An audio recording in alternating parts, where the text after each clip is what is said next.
Hey everybody, Nerd Transformed here again, and today I'm reviewing the Transformers Generations Fall of Cybertron Skywarp. Now this figure was technically released under the Thrilling 30 line, as him and Thundercrack were both released as redecos of the Fall of Cybertron Starscream. And this mold is based on the War for Cybertron Fall of Cybertron Seeker trio. So taking a look, you can see he kind of has this, he's kind of inspired by the G1 Tetrajet design from the original, like the first episode of the cartoon, of the G1 cartoon. And it's a pretty interesting little mold. I do think it's heavily flawed, I'll go ahead and say that right now. But I think it's an interesting mold to say the least. Skywarp's just not the best colors for me. Not that purple and black isn't good, but we'll get to that later in robot mode. From what I understand, this version at least is very accurate to the video game, and I've seen images, and yeah, he's a lot more accurate to the video game than the, not Henkei, but the Japanese version. Was it United? Not United, but the Japanese version of this figure, this version is a lot more accurate. Oh, there's a little mistransformation there. I'm sorry about that. No wonder his cockpit was sitting kind of funny. Glad I spotted that. Anyway, so yeah, this is based on the Tetrajet design. And it's also extremely accurate to the video game colors. And look at it, it does look pretty nice. We have black wings with a little bit of silver, or not silver, gray on the ends. Not quite on the tips, but kind of in the middle. Got two Decepticon sigils on either side, and I gotta say that tempo does look really nice for a Decepticon sigil. You do have the tail fin, I guess you could saw up here. Tail fins, they don't really split apart, they just kind of stay as they are. And this is one thing I do like from the Fall of Cybertron line. You do get a lot of nice little highlights. You can see little purple highlights here, kind of like the engine. You can kind of see them here on these little, not thrusters, but intakes. There we go. Same with up here, right on these little kind of intake designs. You get some right here just under the cockpit. I'm not sure there's anything in the back, not really. You can see the engines in the back, there are his feet. You are supposed to kind of collapse the feet in, but I kind of like putting them about here to kind of match the other parts of it. But you can do whichever. You can also have them point inward if you want to kind of give them more of a... Not sure if you want to call that speed mode, but you could have them sticking inward and they can go outward slightly. So you can technically see its articulation. And the wings can go up or down. You can kind of have more like this design if you prefer. I'd like to just kind of keep it level. One interesting detail is he actually does have a cockpit, and not just a cockpit, there's actually just a chair actually inside. I never kind of understood this about the Cybertron designs, because this is supposed to be like a Cybertronian Skywarp. Why do they have seats? Who's going to ride them? I guess it could be a headmaster or maybe even a minicon, but I don't know. There's no humans on Cybertron or any small creatures like that, so that's up to you. I'm going to go with the headmaster and minicon thing, because I guess those do kind of exist there in every universe. But there are some problems with this mold. He does have the typical undercarriage of death that most Seeker molds had, mainly his legs just kind of hanging down there. You can see his arms tucked up underneath. But my big problem is the head just sitting there. Now it does hide pretty well, but there is a huge gap just going through him. You can see my finger on the other side here. If the head actually folds away, yeah, it's an even bigger gap. Like, this gap isn't really being filled in by the head just happens to sit there. So yeah, that's a pretty big no-no for me. That's almost worse than Henkei Cyclonus. But for comparisons, here we do have Fall Cybertron Blastoff. You can see about the same size, typical deluxe size for the time. And they do look good together. They both have very similar design details. Although I do think Blastoff looks a little better. And Skywarp does have his weapons here, these two little chain guns kind of things, and they can combine together. Like so, and their gimmick is that they do combine together and have the gears move together, so you can have the double chain gun going at the same time. Which is pretty nice, it's a neat little gimmick.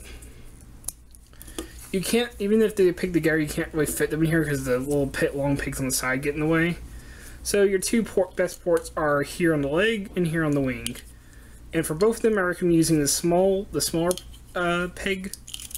The two ways I prefer is either like this, with the hollow parts of the guns facing up on the vehicle, like so, and doing that allows them to sit really flush with the wings, but you are kind of left with them kind of just sticking off like that. The way I think that works best is using the same peg and pegging them into the wings with the hollow parts pointing in. This way you can't see the hollow parts from almost any direction except for like kind of like this, even then you just barely see it. And for another, from the top, it actually looks like they're kind of part of the vehicle. They don't look like they're just guns hanging off. They actually look part of the vehicle kind of connecting into the engines. And maybe from the bottom, it's pretty obvious, but from the top where the wings are, yeah, he looks pretty nice with them. And it kind of makes the guns look like they're coming off the wings. And these triple barrel guns kind of make me think of the movie Starscream, the Voyager one from the 2007 movie. I wonder if that's a reference at all. Probably not, but I don't know. If you want a deluxe version of that, you could probably actually repaint that from this. But you can have the guns attached, and they do look good like this. So that's pretty nice. I do like the color scheme for him with all the black and purple, but we'll get to the robot mode where that's not quite as good. Also, another interesting thing is that in his, when he's actually packaged, you are supposed to, in robot mode, you're supposed to have the tip of the wing, the cockpit folded away. They don't have that. It's weird. But speaking of which, let's go get down to transformation. You're going to want to just have the wings up and out of the way. Then you're going to take the legs, and they are actually pegged like so, really tightly, right here. Once you get them unpegged, you're going to take the tip of the nose cone here, fold it away. Then you're going to flip the legs out, and they'll actually, the nose cone being down will actually help peg it in. Without it, there's actually nothing kind of holding that there. It's actually pretty loose. So you actually do want to fold the nose cone away. Then you're going to flip out these little pieces from the engines to make his feet. That way he has feet to stand on. Oh. And we're going to move the camera up so we can see what's going on. And adjust the lighting since we're now up here. Then you're going to take the arms back here and just kind of fold them out. And the interesting thing is the arms are actually filling in this small gap right here.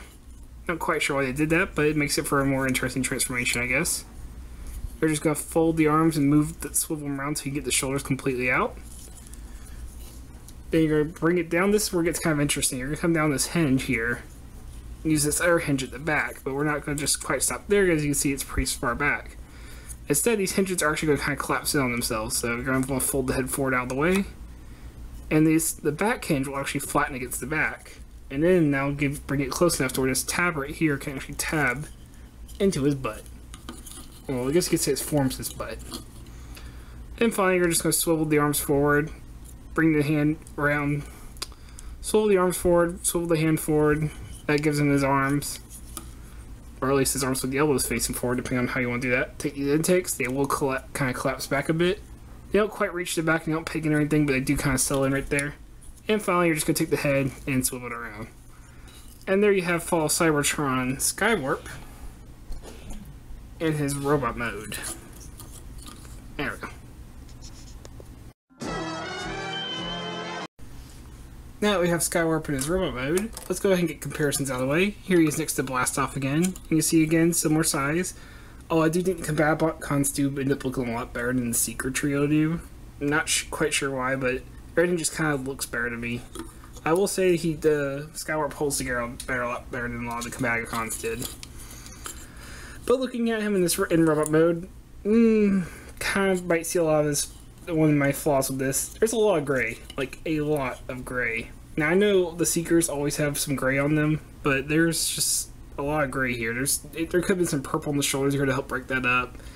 I mean, there is a plenty of black and purple, but the grays, it's almost like a third of it's just gray because most of the purple is just on his hips here.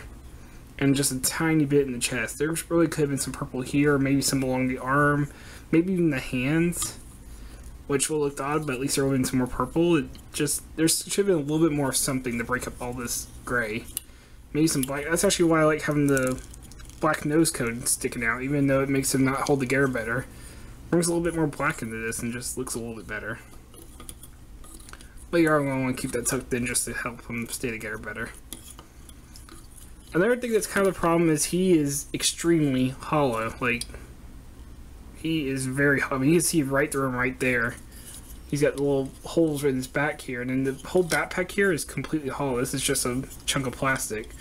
It is filled in a little bit here near the chest where the legs came down, but most of him, like, I mean, you could shoot a missile straight through there. You honestly could. So yeah, he's pretty light too. I mean, he is very light. I don't have a weight on me. I don't have anything to weigh him with right now, but he's a lot lighter than most Transformers. He feels cheap. Not quite knockoff cheap, but more similar to RAD gimmick toy cheap, if that makes sense. But he looks alright. Let's start with that head sculpt, which is a pretty nice head sculpt, all things considered. I mean, that's definitely Starscream. Granted, it's supposed to be Skywarp, but that's definitely a Seeker head. And you see, he does have light piping, which does work phenomenally well, with nice little orange eyes just staring at you. And I do like the details they do carry over from like the G1 design. Like, you do have the wings that come up, you do have the intakes on the shoulders. And you do even have his Seeker guns. That's if you take his triple-barreled weapons here, these little chain guns. You can take them and peg them into his arms. And give him some G1-style Seeker weapons. Like so. Or null rays if you prefer. Now these are definitely not null rays, but they do look good on his arms. And you can use them since he does have all those swivels. And you can swivel the hand around them to make it look a little more proper.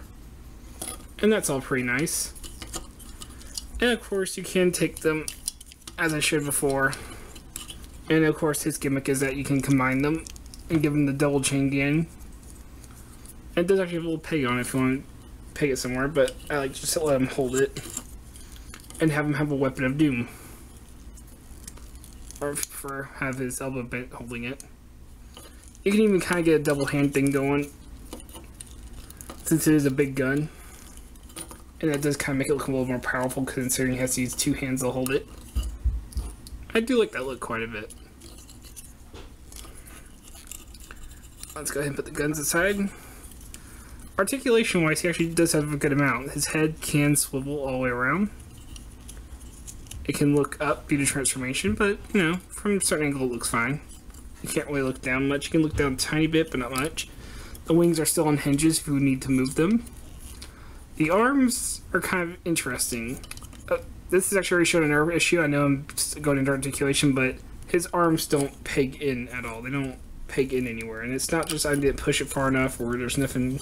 No, there's nothing from the peg on, which, granted, they're not floppy. I mean, they don't move out too far, but they aren't solid, if that makes sense. That's a pretty major issue that he has, is his arms aren't solid. It's very similar to Cybertron Thundercracker, where he has arms, of course, but they don't quite fit into the chest. And looking at him, he looks fine. But when you actually start moving him, is where you start having an issue, especially with how hollow he is. But arms are ball jointed, so they can go all the way up and down, but the wings get in the way. They can go outward that far. He does have a swivel. Oh, I wasn't even trying to do that. That just happened. Actually, it's never happened before. I've never had the mushroom pig just pop out like that. Okay, so let's try it with this arm. Alright, he's swiveling just fine over here. He does have a double ball joint, which is pretty, or a double elbow joint, sorry. So there are two hinges here. Both hinges are attached to the swivel, so whichever way they're pointing is where both elbow joints are going to go, unfortunately. And he does have a wrist swivel, which is getting pretty rare at this point. No waist articulation, but you do get hinges, not ball joints, but hinges for his hips. So you can go that far forward, that far back, go that far upward, so he can go pretty far outward with that. He does still have a swivel. He has a decent knee, 90 degrees. And he does have ankle articulation as his feet can go back and forth. So that's a pretty nice little thing. So you can get his legs pretty widely split while keeping them flat. And that is a nice little thing. Articulation-wise, there's really not much to complain about, other than the shoulders not quite pegging in. And even the waist swivel, I kind of understand why they couldn't quite do it. But like I said, my main problem with this figure is just the hollowness and kind of just the cheap feel he has. This is kind of a main problem with Fall Cybertron has, just really cheaply feeling figures. The transformation makes sense. I have no problem with how the transformation goes. I just wish there was some more plastic there, something to fill it in. It's a problem that Fall Cybertron Grimlock had too, where cool transformation, cool looking modes, but the cheap and hollow feel ruined it a little bit. That's why I like the War for Cybertron figures so much. They actually felt like proper figures. They had solid modes. Here, the modes work, but they don't quite feel solid. It's more like it's enough to make do, but not quite enough. It's kind of weird, especially since this toy line, the Fall Cybertron line, was more focused towards adults and teens who had played the games. Sure, of course, there's nothing stopping kids from playing them, but most of the time, it's kind of like the movie toys where this is definitely more centered towards people who watched or played these games. So I don't quite get it. Is he a bad figure? Certainly not. I wouldn't say he's a bad figure in the least, but he's not a great figure. I can only say he's a decent figure. If you like the secret molds, I would go with the one that you like best and just go with that one. There are third-party alternatives coming out now. I know there's already a Starscream, and to be honest, I would say get that one over the Starscream mold that came out of Fall Cybertron, because that figure looked a lot nicer. I can't really say I don't recommend this figure, but there's just better alternatives now. Even before that third-party figure came out, I would still say there's better secret molds to get. The classic mold's still decent. There's the RID molds, which look pretty good. This one, it just isn't enough for me. Maybe the Thundercracker repaint would be better for me, since I don't really care for the purple and black that they chose here, and the gray is just a little too much for me. But I just can say can't particularly recommend this figure. So, this has been Nerdy Transformed. I hope you enjoyed this review, and I hope you have a good day. Take care.